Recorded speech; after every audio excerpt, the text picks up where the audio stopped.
আসসালামু আলাইকুম। পদ্মা সেতু বাঙালিদের ভালোবাসার একটি নাম।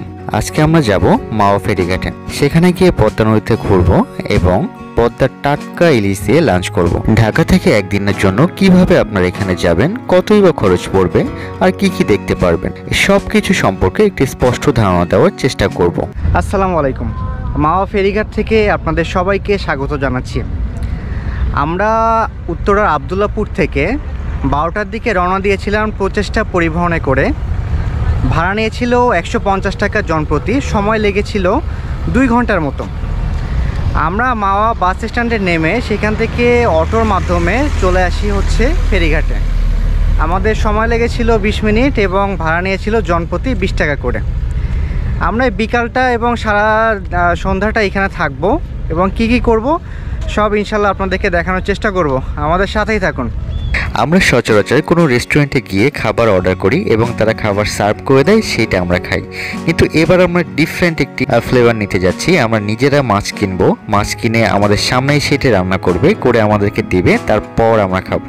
একেবারে ডিফারেন্ট একটা অনুভূতি। এটা আমার বাসায় সচরাচর এটা করে থাকি, বাট রেস্টুরেন্টে আমাদের জন্য এটাই ফার্স্ট টাইম। আমরা অনেক জায়গা যাচাই বাছাই করে এই মাছটি কিনেছিলাম, তবে মাছটি কেনার টোটাল কৃতিত্ব হচ্ছে আমাদের ইমরান ভাই এবং সাজিদ ভাইয়ের।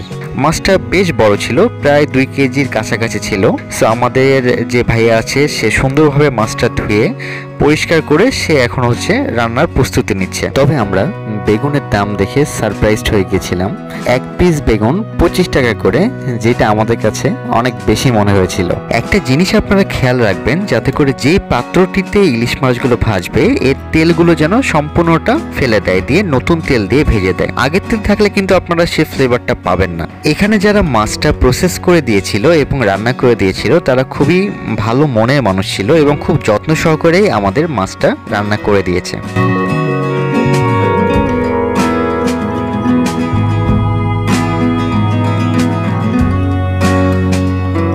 এখানে ইলিশ মাছের লেজের ভর্তা করার প্রসেস হচ্ছে। এই লেজের ভর্তাটা কিন্তু বেশ সুস্বাদু। রান্নাবান্নার পর্ব শেষ, সময় লেগেছিল 1 ঘন্টার মতো। এখন আমরা খাবো এবং আপনাদেরকে জানাবো কেমন ছিল খাবারগুলো। ভাজিটা ভালো, আর মাছের সাইজটা বড় ছিল, এই জন্য খাইতে আরো ভালো লাগছে। লেজ ভর্তাটা খাইতে কেমন লাগছে? লেজ ভর্তাটা বেশি মজা, একটু অয়েলি বেশি আপনার মাছ। লেজের ভর্তা কিন্তু সেই লেজের ভর্তাটা ভালো লাগছে। আমাদের মাছটাও কিন্তু অনেক বড় সাইজের ছিল, টেস্ট ছিল। ডিম একটু বেশি আছে, কিন্তু খেতে ভালো লাগছে সব কিছু মিলে। এই দেখেন আমাদের মানুষ ভাই তো তাকাচ্ছে না, আর আমাদের ইমরান ভাইও তাকাচ্ছে না। মানে খাওয়ায় এত ব্যস্ত আর ধ্যানে পড়ে গেছে। অত্যন্ত সুস্বাদু, তো মজাদার খাবার তো আর অন্যদিকে তাকাচ্ছে না। আর এই যে আমাদের বাকি 2 জন সদস্য, আর এই যে আমি এই পাশে আছি। বন্ধুরা, আমরা দুপুরে খাবার শেষ করলাম। খাবারের মান যথেষ্ট ভালো ছিল এবং টেস্টি ছিল। আমরা 5 জন খেয়েছিলাম। টোটাল বিল এসেছিলো 3565 টাকা।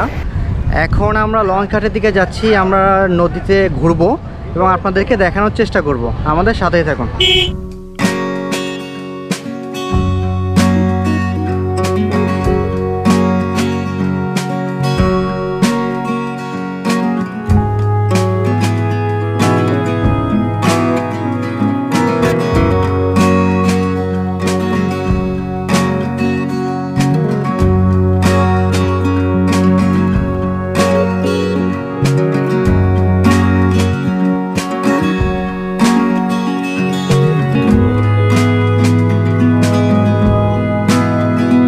আমরা এখন লঞ্চ ঘাট থেকে ট্রলারে করে পদ্মা সেতু 10 নম্বর পিলার পর্যন্ত ঘুরে আসব। আধা ঘন্টার মতো ঘোরাবে। জনপ্রতি খরচ হয়েছিল 100 টাকা করে। এটা বেশ সেফ ছিল, আপনারা উঠতে পারেন।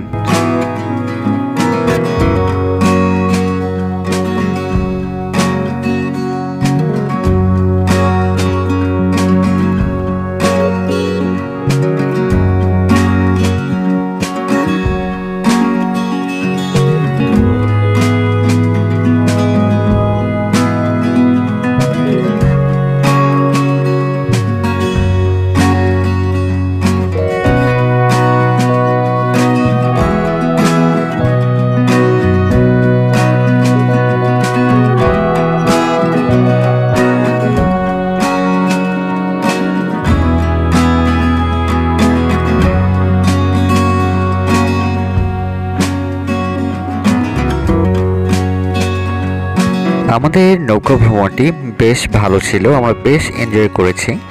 আর এর পাশে আপনারা অনেকগুলো দোকান পেয়ে যাবেন, এখান থেকে অনেক কিছু আপনারা কিনতে পারবেন এবং অনেক স্ট্রিট ফুডও খেতে পারবেন। টোটালি ছিল আনপ্ল্যান্ড একটা ট্যুর। আমি আসলে অ্যাকচুয়ালি অফিসের একটা ট্যুরে। সো ফ্রেন্ডস আজকে বললাম যে চল পদ্মা পাড়ে ঘুরে আসি।